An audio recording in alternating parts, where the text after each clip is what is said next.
Alright, we are here with the Poison E4 member, Mahariel, for the second time. We had technical difficulties. We'll just Someone forgot to press record. yeah, that happened. That happened. But we are here now. How are you, my dear friend? Uh, a lot more relaxed now. Well, that's good. We got the butterflies out of the way. It's always good to have, a little extra practice, just get it all the way. Well, with that being said, let's go ahead and jump into these questions, shall we? So, now that the main event's all done, now, for those who don't know, Mahariel did a lot of extra work for me for this event. Mahariel was in charge of keeping track of everyone's replays so that if there was any discrepancies, we could go back and double check that and make sure that they were right and keep them in a nice, cozy little place for us. And so, thank you again so much for that. That was a huge lifesaver and time saver on my end. And it was even though I don't think we ever had any discrepancies, it was still something that We had needed to one. be there. Oh, we did have one, didn't we? We Yes. did. We did. So, good thing we had that so we could check it off and make sure we were all right. But now that that's all done, the main event's over. It's been over for a little while now, but now that it's completely finished, how are you feeling now that your job as E4 and more is done? As an E4, I am excited to be done because now I get to watch and enjoy all the battles of the people that got past me and see how they do against each other. And it's interesting to see how the matchup is going. Yeah, absolutely.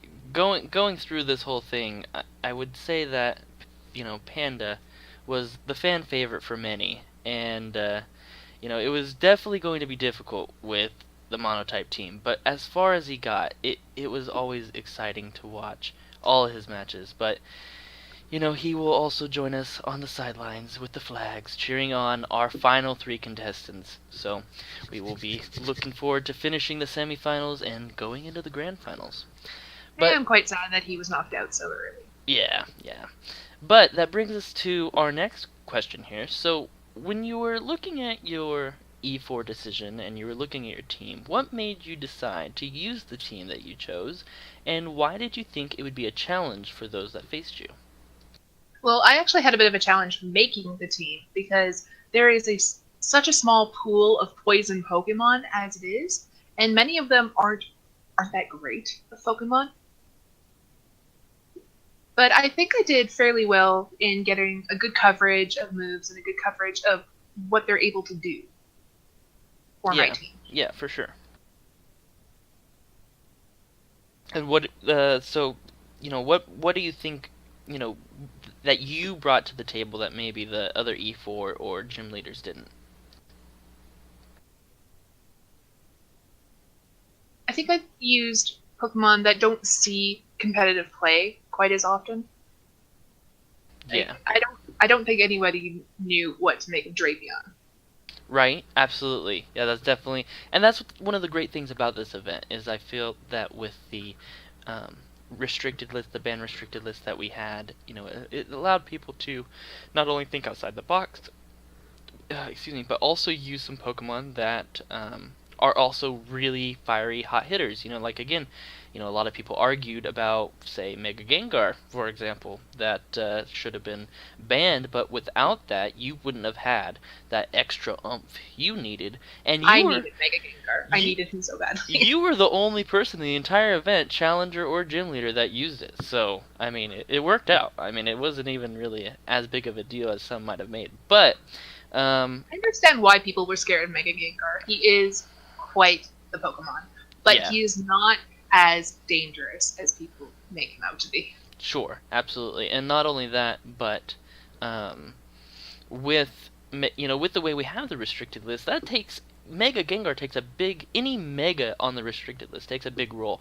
It's your only one restricted Pokemon, and it's your only one Mega. So it makes you really have to build around that. And for a E4 and gym leaders, what a lot of the players might not have 100% realized is, again, you guys have it hard when it comes to making a team with the points and with the other restrictions that are in place. So definitely, definitely Pokemon like Mega Gengar and Pokemon like Greninja and Pokemon like, Aegislash are important for those who are going to need them.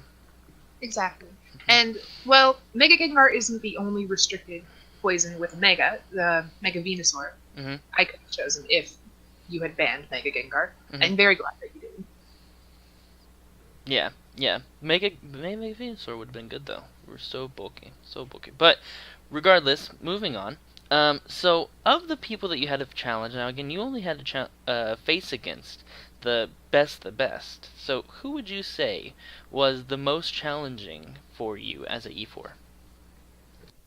I believe the most challenging I'm going to have to give to Panda, just because I didn't know what to make of this team. Because it was a mono normal, and I'd never seen that done. And even watching his other matches, I wasn't entirely sure what all his team was capable of. I mean, you just poison everything, right? Yeah, that's part of my thing. I poison everything. And, Andre can't be poisoned. Oh, that's right. That guy. No, but yeah, that was a big issue. That was probably, I could see that being a problem. Just a wee problem. So yeah, absolutely. So one of the things that I felt was most difficult about this event was the ban and restricted list for both players and gym leaders to play around. Now, I talked a little bit about this a moment ago, but I didn't really ask the real question. If you could change one part of that section of the event, how would you change it for the better? Oh, well, honestly, I'd like to see maybe a ban on Mega Mawile, just because that typing is so good. Mm-hmm. But otherwise, I don't really think that the ban and restricted place too much of a burden on both the Elite Four gym leaders and the trainers. It made them think outside the box. It made them make different choices, and it sort of balanced the playing field. No one had this team full of these amazing Pokemon. Yeah, absolutely.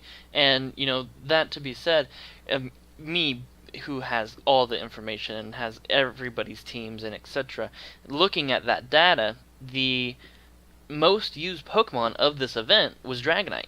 Absolutely. And every single Dragonite, their moveset might have been slightly different, but they had the same ability, and they had the same item, every single one. All were multi-skill leftover. So that goes to show that maybe, for example, that should have been a Pokemon that was restricted. But I think that all in all, if you look at restricted versus banned, or who should, that's not really the big thing. I think that all in all, the goal was accomplished. That everybody did indeed bring to the table some really interesting and dynamic teams that wasn't just another OU match or even another Uber match. It was something completely unique, and you got to see some really fun and interesting Pokemon. Like, again, Ixidor went all the way with some really oddball Pokemon like Jellicent. I mean, that is definitely not something you see that often. And if not for the rules that were in play, he found that to be a pivotal Pokemon for his team, and it took him all the way to this final event. And so I think that, with the way we have the points designed and the way we have the ban and restricted setup, sure, we might alter the list slightly. Maybe next time you might see some more legendaries on it. No Mega Rayquaza, of course. But we might see some more diversity in legendaries next time, now that I have an understanding of where they would be positioned and such. But yeah, all in all, that's awesome. So I am going to be doing this event again, which for most seems like to be an exciting thing. And when I do this next time, though, by the time I'm prepared to do it, Pokemon Sun and Moon will be out. And so then the question is, what do you think is going to be the biggest impact on an event like this due to Sun and Moon? I believe that the Alolan forms of the Kanto Pokemon are going to have the most impact on the game because it changes how we think of those Pokemon. It changes how we put them into our team and what all we have to remember about them. Yeah, absolutely. And Z moves might change things. They might become this big issue that we're going to have to plan around, but we don't know a whole lot about them yet. Yeah, we know that they're powerful, and we know that they're a one-time thing. And we know that Eevee's going to be super viable, right? It's going to Yes. be Eevee God tier, right? Yeah, no, absolutely. I agree with you wholeheartedly. I think that for the competitive scene, Z moves we're just not 100% sure. I think all the Pokemon, really, once we see them in action, see them in play, yeah, the Alolan Pokemon changes a lot too, but one of these new starters, might just be like how Greninja was and Blaziken was, and all these other starters are, starters usually get a lot of love. So it'll be really interested to see where the new Pokemon also fit. But they'll find their home, they'll find their niche. But I think that I really hope that Dapper Owl is the best thing ever. I'm sure it will be. I'm still hoping that Torracat does and Litten does not evolve into a wrestler cat, but oh God, please no. We won't talk about that. We'll just move right along. Because if we talk about it, it will take up like half this interview. It's true. So now comes kind of the not fun part. I think this isn't fun for me because no one likes to play favorites. I don't like playing favorites, but there's only 3 left. There's Maxim, there's Snoopy, and there's Ixidor. And if you had to put a dollar on any one of the 3 to be victorious, where would you put it?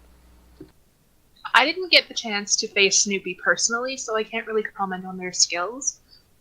But between Maxim and Ixidor, I would put money on Ixidor.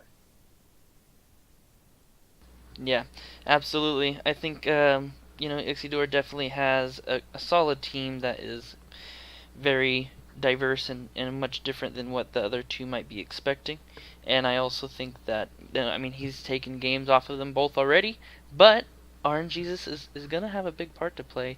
RNGesus is a cool god. Yep. Earlier today, Maxim had multi-crit in a row after a row after a row. I saw that, and it was amazing, and I felt so bad for Panda. Yeah, it's rough. But at the same time, same thing could happen for Ixidor, and if that happens, well, that's what's gonna do it. But that's the great part is at this point everybody is so good, everybody's team is so solid that there's not just a clear you got it all the way, and that's where I kind of take my magic quote that I like to spout off all the time. It's better to be lucky than good in this situation because anybody could win, but it's who prays the hardest to RNGesus. No, but nonetheless, I'm really... RNGesus doesn't care if you pray. That's true. This is very true. He is the most impartial and fickle god you can ever imagine. Basically. But, that is going to be super exciting. I'm really, really looking forward to this weekend when Maxim and Snoopy face off, and then it'll be hopefully only a little while longer before Ixidor is facing in the grand finals against one of the 2. So those are all the questions that I have prepared. Is there anything that you want to add as closing statements for this interview, or any shout-outs you'd like to mention? I would like to say to Panda that I'm very sorry that you got kicked out of the competition so early on. Not kicked out, knocked out. I was rooting for you. You were the fan favorite, my favorite, but you did really well, and I'm very glad that you went as far as you did. Also, to Fox, next time you do interviews, ask what they want for their prize. Oh, yes, that would have been a great idea. That would have been wonderful because I need to know. You do need to know, and that's another thing everybody should thank Mahariel for, is the prize of the art at the end, unless, you don't want that because there's another prize. But the art is... But why wouldn't you want that? I know, right? The art is where it's at. That you can put it on your wall. You can't put a Pokemon on your wall. Maybe, if you took like a picture or something, but that's not the same. But again, thank you so much for all your hard work, and thank you again for offering your amazing talent for everything that you've done. I really appreciate you and all the work you have put in, and I just work so hard for you. you really do. It's wonderful. So, with that being said, that's everything I have. So again, thanks a lot, and I'm just super excited to watch these future matches. Well, thank you for having me. Of course.